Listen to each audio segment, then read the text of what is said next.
Hi, I'm Tim. Welcome to Watchbox, and thanks for logging on. If you love this watch, email me, tmosso@thewatchbox.com. It's in the description below. Your purchase and pricing email question line for buying this or any watch you see on any Watchbox platform. Please reach out to me directly. Email tmosso@thewatchbox.com for pricing details.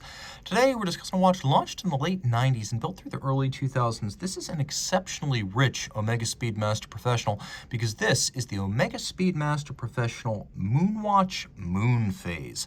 The Moonphase is uncommonly seen, and this is a particularly rich variant with a stainless steel case and then a white gold bezel. So it is a Speedmaster Professional, which means it's in the professional case. 42 millimeters in diameter, primarily in steel. It's 14.4 millimeters thick from lug tip to lug tip, 48 millimeters, and from end link to end link, the total distance across the wrist is 53.5 millimeters, with a 20 millimeter spacing between the lugs. On my wrist, you can see it is an imposing piece. My wrist is 16 centimeters in circumference, and I could recommend this watch for a wrist as small as 15 centimeters circumference if your wrist is more oval than round.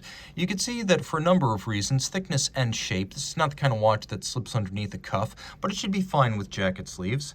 And if you wanted to wear it on a smaller wrist, you'd probably want to throw it on a strap rather than a bracelet. Put the bracelet in the case, wear it on a strap, remove that end link to end link distance, and then shorten the watch to 48 millimeters across the wrist with the strap. The bracelet is a handsome piece. It has an oval cross section to each link, polished on the flanks. You can see they're polished intermediates. It's got a little bit of a taper down from the conforming end link, and it's sort of a hybrid of a dress bracelet and a sports bracelet. You can see that there is a thick gauge steel, single fold deployant clasp matched by a thick gauge steel clasp body with twin trigger release, and then we have two little divots inside, so you can use your strap tool to move the spring bar to change the anchoring point of the bracelet inside of the clasp, and then fine tune the fit. And if you look carefully, you can also see that this system is built upon a surprisingly complex mechanism. These clasps back in the 90s on the Speedmasters and the Seamasters generally forced Rolex to rethink its stamped oyster clasps going into the 2000s. Now, as I mentioned, it is a Speedmaster Professional, which means it has that sort of asymmetrical case with shear guards for the crown and the pushers. It's also 42 millimeters in diameter. It's got the lyre-style lugs with inward and outer bevels, mid-case satination. The outer bevel is all polished. You can see that the underside of the bezel is a combination of satin and polish, and if you look carefully, you can see a slightly different color between the silver white of the steel and the somewhat warmer color of the white gold. Now, there are two pusher adjusters. They're used to adjust the coaxial date indicator and Moonphase display. And then we have a sapphire crystal with a dramatically boxed profile to look like a plexiglass.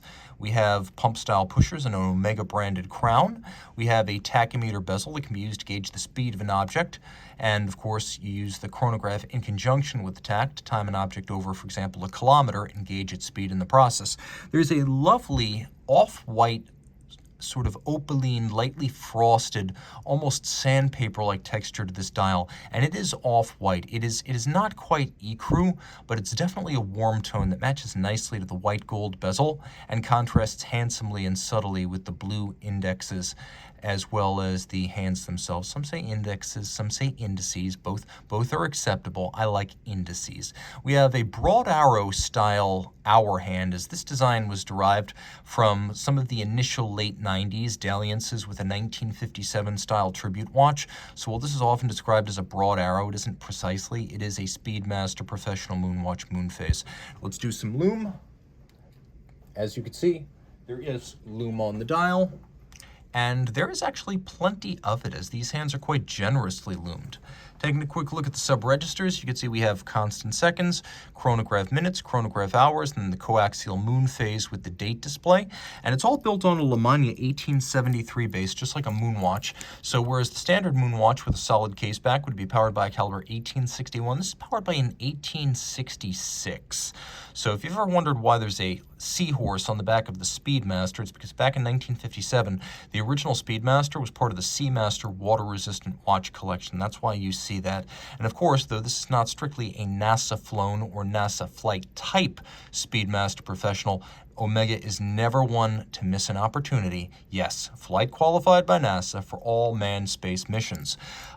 The movement has more in common with the standard Moonwatch than the dial and the complications do. So it's still the same Lemania 1873 manual wind to Bausch, here doing business is 1866. It has a 48-hour power reserve. It beats away at 21,600 vibrations per hour. There is a date and Moonphase module on top of the base itself, and the base has a rather tough combination of a cam or coulisse function cycler with a lateral clutch. And the base movement, again, not the Moonphase version, but the base movement was tested up to and beyond 5,000 Gs for NASA spaceflight, and this watch has the same Moonwatch level of water resistance, which is 50 meters of water resistance. So you get the whole heritage of the Moonwatch inside an exceptionally handsome, complicated, and rare package. Reach out to Team Mosso at thewatchbox.com for purchase and pricing details.